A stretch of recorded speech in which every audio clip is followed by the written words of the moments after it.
Leo Tolstoy एक Russian author है। वो लिखता है कि एक बादशाह होता है। उस बादशाह के दिमाग में बैठे बैठे उसके दिमाग में कोई ख्याल आ जाता है। कोई तीन क्वेश्चंस उसके दिमाग में आते हैं। पहला क्वेश्चन होता है what is the right time to begin everything. दुनिया में कोई भी काम करने का सबसे सही वक्त क्या हो सकता है। बड़ा अच्छा क्वेश्चन है। दूसरा क्वेश्चन होता है who are the people I most need and to whom should I pay more attention than to the rest. कहता है कि सबसे ज्यादा मेरे लिए इम्पोर्टेंट लोग कौन है और सबसे ज्यादा इंटरेस्ट और सबसे ज्यादा तवज्जो मुझे किन लोगों को देनी चाहिए। तीसरा क्वेश्चन ये होता है कि what affairs are the most important and need my first attention. वो कहता है कि वो कौन से काम ऐसे हैं जो जिन पे मेरी ज्यादा अटेंशन चाहिए होती है और जिन पे मैं ज्यादा तवज्जो दूं और पहले कौन से काम कर लूं बाद में कौन सा कर लूं।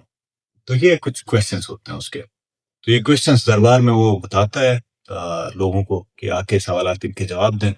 कुछ लोग आके उसको कैलेंडर बनाने का कहते हैं, कुछ लोग कहते हैं कि टास्क लिस्ट बना लो, कुछ आके कहता है कि आप प्रायोरिटाइज कर लें चीज़ों को। और बहुत सारे लोग आते हैं, बहुत सारे आइडियाज देते हैं। किसी का उसको समझ नहीं आता है। कुछ आके कहते हैं ये तो आप उसकी बात कर रहे हैं, ये तो आपको तकदीर की बात कर रहे हैं। कुछ आके कहते हैं कि ये तो सिर्फ खुदा को पता है। इस तरह की बहुत सारी चीजें होती हैं। अच्छा, तो एक बंदा आता है वो आके कहता है कि फलाना जंगल में एक बंदा है, एक मजजूब है। वो मजजूब इस तरह की चीजों के सवालों के जवाब वो बड़े अच्छे देता है। तो बादशाह कहता है कि ठीक है, चलें उसके पास आते हैं। बादशाह जंगल में चला जाता है अपने मुहावजों के साथ। उस बंदे की जो जगह होती है, उसका घर होता है जंगल में, उससे थोड़ा सा पहले वो रुक जाता है, अपने कपड़े बदल लेता है, सादे कपड़े पहन लेता है। बादशाह का जो जलाल जहाँ जलाल वाला जो हिसाब किताब होता है वो सारा छोड़ देता है। अपने घोड़े अपने मुहाफिज सारे पीछे छोड़ के चला जाता है। तो बंदे के पास आता है तो वो बड़ा एक कमजोर सा आदमी होता है, बूढ़ा सा, बहुत ही कमजोर। और वो खोद रहा होता है नीचे कुछ, जमीन में कुछ खोद रहा होता है। तो उसके करीब जाके उससे पूछता है मैं आपसे मिलने आया हूँ। तो वो उसको कोई जवाब नहीं देता, वो अपना खोदने में मसरूफ होता है। काफी टाइम गुजर जाता है, वो खोद रहा होता है। तो बादशाह ने कहा कि चलें इस बंदे की मैं हेल्प कर लूं, इसके क्या खोद रहा है तो इसका घड़ा पूरा हो जाए। तो उसको कहता है कि मुझे दें, मैं आपकी हेल्प करना चाहता हूँ। तो वो उसको दे देता है। वो बादशाह खोदने लग जाता है। और फिर ऐसा होता है कि थोड़ी देर बाद बादशाह थक जाता है तो वो उसको ऑफर करता है, वो बूढ़ा, कि चले मुझे दे, मैं करता हूँ। बहरहाल बारियां लगाते लगाते तकरीबन शाम होने लगती। तो इतने में एक बंदा भागता हुआ आ जाता है। उसके जिस्म से खून बह रहा होता है, वो बड़ी मुश्किल में होता है। आके वो बात नहीं कर सकता है, इनके करीब आके वो गिर जाता है। तो ये इनको उसको उठाते हैं, वो बड़ा उसमें बादशाह उसकी हेल्प करता है, पानी पिलाते हैं, उसके मरहम पट्टी जो करने कर लेते हैं, करके उसको फिर उसको अंदर ले जाके लिटा देते हैं तो वो सो जाता है। बादशाह भी थक गया होता है, पूरा दिन सफर भी किया है, फिर इससे बादशाह से इधर इसने घड़ा खुदवाया है बंदे ने। तो उसको लिटा के बादशाह खुद भी लेट जाता है, उसको भी नींद आ जाती है, तो वो सो जाता है, बादशाह भी सो जाता है। अगले दिन सुबह जब जाग जाता है तो ये देखता है कि यार ये बंदा, उसके सामने एक बंदा बैठा हुआ है, इस तरह की किसी झोंपड़ी में बैठा हुआ है। तो फिर वो आके उसको कहता है, बादशाह को, बंदा आके बादशाह को कहता है कि मैं आपका सबसे बड़ा दुश्मन था, आप तो मुझे नहीं जानते हैं, लेकिन मैं आपको जानता हूँ, मैं आपका सबसे बड़ा दुश्मन था। आपने मुझे मेरी जान बचाई है, जिंदगी भर मैं आपकी खिदमत करता रहूंगा, मेरे बच्चे, मेरी आने वाली नस्लें आपकी खिदमत में गुजारेंगी। ठीक है, इस तरह की चीजें करता है। इस तरह की चीजें जब बताता है तब बादशाह हैरान हो जाता है कि तुम मेरे दुश्मन कैसे हो। बादशाह को पता भी नहीं होता। अब बादशाह है, हर दुश्मन का पता उसको एग्जैक्ट नहीं होता। तो वो कहता है कि फलाना जगह कहीं पे कोई जमीन का मसला था, तो आपके जो सिपाही थे और आपने वो जमीन अपने लिए उठाई थी, उठा के मेरे भाई को आपने कत्ल किया था। तब बादशाह को याद आता है, हाँ फलाना एक बंदा, उसको हमने कत्ल किया था। तो कहता है कि मैंने अपनी जान बख्श दी और मैं जमीन भी बख्श दी, मैं खुद को भी आपके हवाले कर देता हूँ। तो बादशाह बड़ा हैरान हो जाता है, ये कैसे अजीब सा मामला हो गया। बादशाह कहता, वो बंदा कहता है कि मैं आपको मारने आया था, तो आपके मुआवजों से मेरा पाला पड़ा, तो उन्होंने मुझे मार मार के उन्होंने मेरा ये हाल किया। मुझसे भाग के किसी तरह जंगल में भाग रहा था, तो आके आपके सामने गिर गया। तो ये सारी कहानी सुनाता है। तो बादशाह कहता है चले ठीक है, ये भी अच्छी बात है।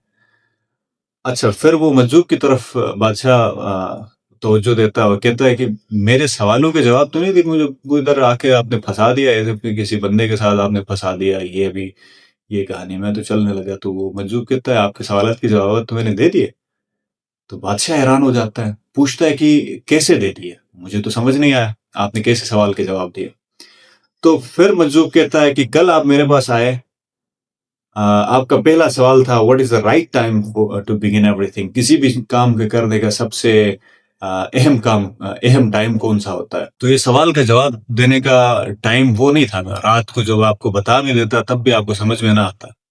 किसी भी काम का सही वक्त वो होता है जब वो बंदा खुद प्रोसेस करता है, चीज़ों को खुद समझता है, जब उसको ज़्यादा चीज़ें तड़प होती है उसको समझने की। पहली बात तो ये कि आपको ये समझ में आई कि मुझे ये सवालात ढूँढने हैं, आप ढूँढ के सही वक़्त ये था, आप बहुत सारे लोगों से पूछा और आपको समझ नहीं आया, तब तब आप मेरे पास आ गए। आप शुरू में भी आ सकते थे, डायरेक्टली मेरे पास आ जाते तो शायद इतना इम्पैक्ट ना होता।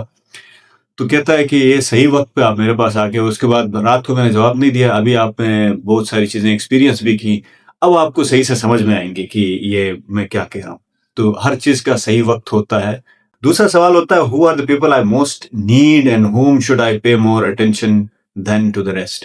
कहता है कि ये जो आपका सवाल है, सबसे ज़्यादा मेरे लिए अहम कौन से लोग हैं?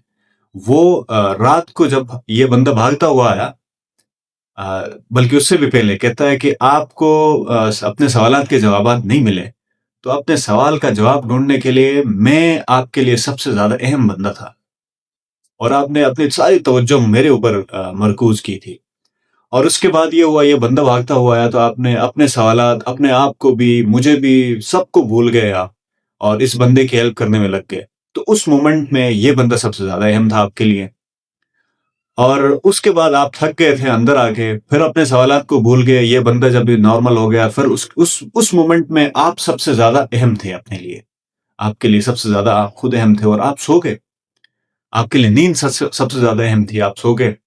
तो कहता है कि हर मोमेंट में आपका जो बंदा है जिस पे आप ज़्यादा इंटरेस्ट लेते हैं, वो हर मोमेंट में बदल जाता है। हर मोमेंट के लिए इम्पोर्टेंट बंदा अलग होता है। ज़रूरी नहीं है कि एक ही बंदा हमेशा इम्पोर्टेंट हो। अच्छा, तीसरा क्वेश्चन होता है what affairs are the most important and need my first attention. वो कहता है कि ये जो आपने बताया सबसे अहम और सबसे इंपॉर्टेंट काम क्या है। तो कल आप जब आए तो आके आपको एक बादशाह को गड़ा खोदने से, एक कब्र खोदने से एक बादशाह को क्या इंटरेस्ट हो सकता है। लेकिन आपने कल आके, क्योंकि आपके सवालात मेरे पास का आपके सवाल का जवाब मेरे पास फंसा हुआ था, तो एक बादशाह अपने तमाम तरक अपने काम छोड़ के आके मेरे साथ गड़ा खोदना शुरू किया। तो आपको उस वक़्त मुझे फ्री करना था, मैं आपके लिए सबसे ज़्यादा इम्पोर्टेंट था और ये गड़ा खोदना ही आपके लिए सबसे ज़्यादा अहम काम था। तो उस मोमेंट में ये गड़ा आपके लिए पूरी दुनिया से ज़्यादा इम्पोर्टेंट काम था। तो ये आपका अहम था।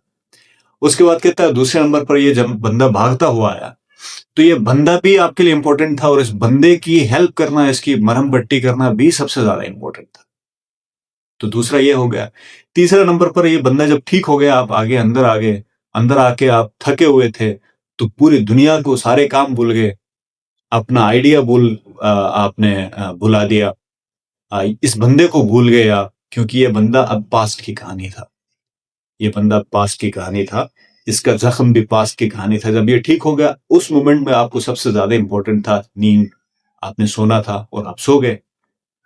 कहता है कि हर मोमेंट में आपका जो अ, बंदा होता है, जिस चीज़ की आपको ज़रूरत होती है, हर मोमेंट में उस मोमेंट के हिसाब से आपकी चीज़, आपके बंदे और आपके आइडियाज़ उसी मोमेंट के हिसाब से डिफरेंट होते हैं। तो बादशाह को कहता है कि पास्ट भी नहीं है, फ्यूचर भी नहीं है। द मोमेंट, अभी जिस मोमेंट में आप जी रहे हैं, दैट इज़ द मोमेंट, वो मोमेंट है जो आपके लिए सबसे ज़्यादा अहम है और उस मोमेंट में जो काम हो रहा है, वो सबसे ज़्यादा अहम है और उस मोमेंट में जिस बंदे से आप बात कर रहे हैं, वो सबसे इम्पोर्टेंट है। तो इसका आखिरी नतीजा वो मजदूर इसके लिए ये निकालता है कि the person you are talking, और उस वक्त उसके साथ किस आइडिया पे बात कर रहे हैं और उस वक्त आप क्या काम कर रहे हैं, वो सबसे ज्यादा इंपॉर्टेंट है। न फ्यूचर में न पास्ट में, कुछ भी नहीं at the moment. So that was one of the wonderful stories by Leo Tolstoy. आप भी अपने प्रेजेंट में रहे, that is the most important thing to do.